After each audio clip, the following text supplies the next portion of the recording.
আসসালামু আলাইকুম বন্ধুরা, এমনভাবে দৃশ্য আঁকতে হবে যাতে করে অন্যরা সহজেই বুঝতে পারে। ভিডিওটি দেখুন এবং দৃশ্য আঁকার কৌশলটি আয়ত্ত করে ফেলুন।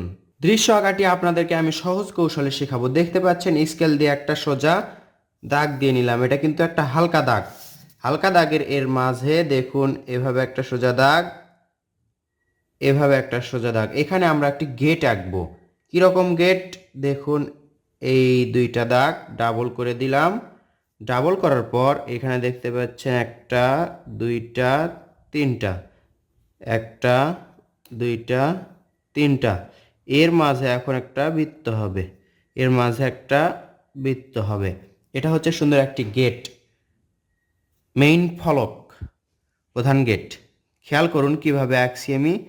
এখান থেকে সোজা একটা দাগ, এর নিচে আরেকটা দাগ দিয়ে আমরা ডাবল করে দিব। আবার দেখুন এর নিচে আরেকটা দাগ, এটা আবার ডাবল করে আঁকলাম। আর এটা যেটা দেখতে পাচ্ছেন এই দাগটা, এই দাগটা পরে আমরা গাঢ় করে আঁকবো। আবার এই পাশে একই রকম করে যেভাবে ওই পাশে করেছি সেরকম করেই একটা দাগ, এটা সুন্দর একটা বেড়া হবে। এই তো, আবার এখানে সোজা করে। বন্ধুরা, এই দাগগুলো আপনি স্কেল দিয়েও করতে পারেন অথবা হাত দিয়েও করতে পারেন। এখন আমরা এইভাবে দাগগুলো ডাবল করব। দেখুন, আশা করি আপনারা বুঝতে পারছেন। এভাবে আঁকলেই সুন্দর এবং সহজ কৌশলে আঁকতে পারবেন। তাহলে একই রকম করে আমরা এই পাশেও আঁকলাম। একটু মনোযোগ বাড়িয়ে দিন। দেখুন এখান থেকে আমরা এইভাবে উপর দিকে তুলব, আবার নিচের দিকে আসব ঘুরে ঘুরে। এগুলো হচ্ছে গাছের মতো, বাগান গাছের মতো। আবার এই পাশেও এখান থেকে উপর দিকে তুলব ঘুরে ঘুরে। দেখে কি মনে হচ্ছে? এগুলো হচ্ছে ঝাউ গাছের মতো। আমরা একটা একটা করে পাতা আঁকলে অনেক কঠিন হবে, সেজন্য এভাবে আঁকলাম। নিচে আমরা আরেকটা ধাপ আঁকতে পারি। এই তো, এগুলো দেখে মনে হচ্ছে নিচে আরও ঝাউ গাছ আছে। এখানেও আবার এই বেড়ার নিচে এইভাবে আঁকবো। ইচ্ছা, আপনি যদি এটা আঁকতে চান আঁকতে পারবেন, অথবা না চাইলে আঁকবেন না। দৃশ্যটা কতটা সহজ হচ্ছে দেখুন। এখানে আমরা একটি ঘরের চালা আঁকবো। এই তো, এইভাবে এই পাশেরটা ডাবল করে এটার সাথে লেগে দিব, আবার এদিকে সোজা দাগ দিয়ে এইভাবে ভাঁজ করে দিয়ে এটার সাথে লেগে দিব। ঘরের চালা আঁকলাম। এখন এটা নিচের দিকে এটার সাথে লেগে দিলাম, এটার সাথে লেগে দিলাম। এই তো, শেষ। সুন্দর একটি ঘর হলো।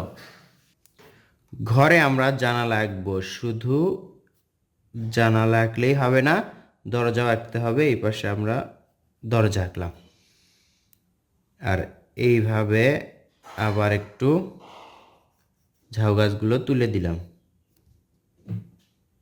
দেখা যাচ্ছে এই ঘরটা একটু উঁচুতে আছে। এরপর আমরা এখান থেকে দুইটা ডাল বের করে দিব। আবার এই ডাল থেকে ঘুরে ঘুরে আমরা পাতা আঁকবো। পাতা আঁকলাম, উপরে আরেকটু আঁকতে পারি সুন্দর দেখার জন্য। এক পাশে আঁকা শেষ। এখন আমরা আরেক পাশে আঁকবো। দেখুন এভাবে ত্রিভুজের মতো করে একই রকম করে আঁকলাম। ঘরের চালা কীভাবে সহজ কৌশলে আঁকতে হয় দেখে নিন। এই তো একটা ঘরের চালা বা একটা ঘর। এর উপরে এখান থেকে একটা দাগ দিলেন। এই তো, আরেকটা ঘরের চালা আঁকলাম। এখানে শুধু একটা জানালা আঁকবেন।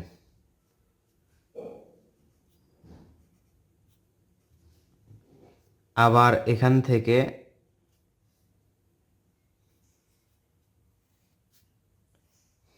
আরেকটা ঘর বা ঘরের চালা।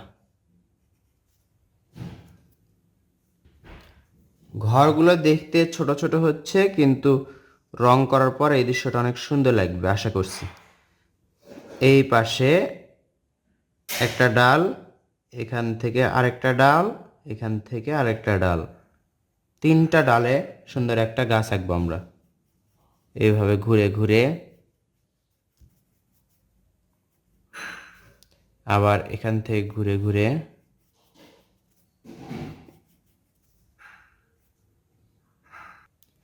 এবার দেখুন এখান থেকে এই বরাবর একটা সোজা দাগ আঁকতে হবে, যেদিকে সোজা যায় এতদূর পর্যন্ত। আবার এদিকে যদি সোজা করে দেন এখান থেকে এই সোজা লাগবে। আবার এদিকে যদি আমরা নিয়ে আসি তাহলে এইভাবে দূরের যে প্রান্তরটা দেখতে পাচ্ছি সেখান থেকে আমরা এইভাবে অল্প করে তুলে দিব, যাতে করে মনে হবে এগুলো হচ্ছে দূরের গ্রামের গাছপালা। দূরের গ্রামের গাছপালাগুলো অস্পষ্ট এরকম দেখা যায়। এখানে আমরা একটি অর্ধবৃত্ত আঁকবো। অর্ধবৃত্ত আঁকতে হলে আমরা একটি 1 টাকার কয়েন ব্যবহার করব। চাইলে আপনারা এখানে হাত দিয়েই সুন্দর করে গোল আঁকতে পারেন। এই তো। এবার এখান থেকে দেখতে পাচ্ছেন এই কর্নার থেকে হালকা ভাঁজ করে এভাবে তুলে দিব। এটা কি হলো, ওইদিকে রাস্তা গেছে, রাস্তাটা এদিকে এদিকে গেল। তাহলে এখান থেকে আমরা এখন দেখতে পাচ্ছেন এই ভাঁজ থেকে একটু বাঁকা করে আবার এদিকে নিয়ে এসে এটার সাথে লেগে দিব। আবার এখান থেকে এইভাবে ভাঁজ করে এটার সাথে লেগে দিব। সুন্দর একটা রাস্তা হয়ে গেল। এই ভিডিওতে যদি আমরা এই দৃশ্যতে যদি আমরা রং করে দেখি তাহলে অনেক সুন্দর লাগবে। এই দাগগুলো রং করার পর দিলেই ভালো হয়, তাহলে অপরিষ্কার থাকে না। তারপরেও আমরা দিয়ে নিলাম। চলুন তাহলে রং করে দেখি দৃশ্যটি কেমন লাগে। এই দৃশ্যটি রং করার জন্য আমরা ব্যবহার করব অয়েল প্যাস্টেল রং, যে কোনো কোম্পানির হতে পারে বা যে কোনো ব্র্যান্ডের। রং করার সময় টেকনিক ব্যবহার করতে হবে। দেখতে পাচ্ছেন আমরা হালকা সবুজ রংটা নিয়ে গাছের উপরের অংশে করছি এবং নিচের দিকে একটু ফাঁকা রাখছি। দূরে যে গাছপালা দেখা যাচ্ছে সেগুলোর উপরের অংশে করছি, নিচের দিকে ফাঁকা রাখছি।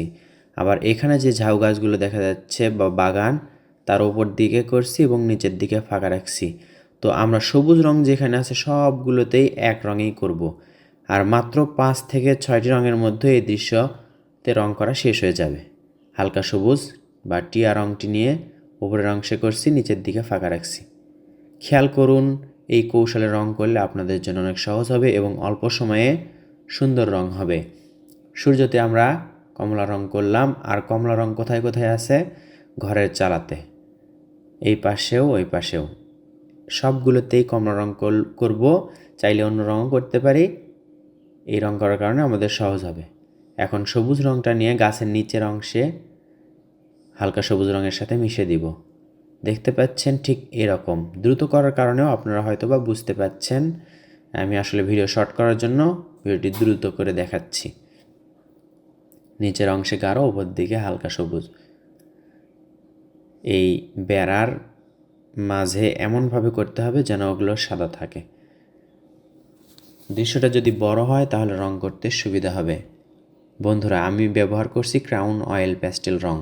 আপনি যে কোনো ব্র্যান্ডের রং ব্যবহার করতে পারেন। এখানে আমি খুব সহজ রঙগুলো দেখাচ্ছি, যেগুলো রং সবার কাছেই থাকে। ওপর দিকে হালকা সবুজ, নিচের দিকে গাঢ় সবুজ। দেখুন, সবুজ দিয়েই কিন্তু পুরো দৃশ্যকে বা রং করে ফেললাম। ওপরে হালকা সবুজ রঙের সাথে মিশিয়ে দিব। আমরা সহজ কৌশলে রং করছি। এই কৌশলে রং করলে সহজ হবে এবং দ্রুত রং করা শেষ হবে। মনোযোগ দিয়ে আঁকতে হবে এবং মনোযোগী সহকারে রং করতে হবে। হলুদ রং নিয়ে চালার ওপর দিকে কমলা রঙের সাথে মিশিয়ে দিলাম। এরপর আমরা আকাশে হলুদ রং করছি, রংটা হালকা করে করছি কিন্তু। এরপর আমরা হলুদ রংটা রাস্তার মাঝে একটু করলাম, এরপর কাঁচা হলুদ রংটা বা একটু গাঢ় হলুদ রংটা এই পাশে করলাম, এ পাশে একটু ছোঁয়া দিলাম, আর গাছের খয়েরি রং করলাম। তো বন্ধুরা, দৃশ্য আঁকা শেষ এবং রং করাও শেষ। কেমন লাগছে অবশ্যই কমেন্ট করে জানাবেন। যদি এই কৌশলটি আপনার ভালো লেগে থাকে বা ভিডিওটি ভালো লাগে থাকলে অবশ্যই লাইক কমেন্ট শেয়ার করতে ভুলবেন না। ধন্যবাদ সবাইকে। আসসালামু আলাইকুম।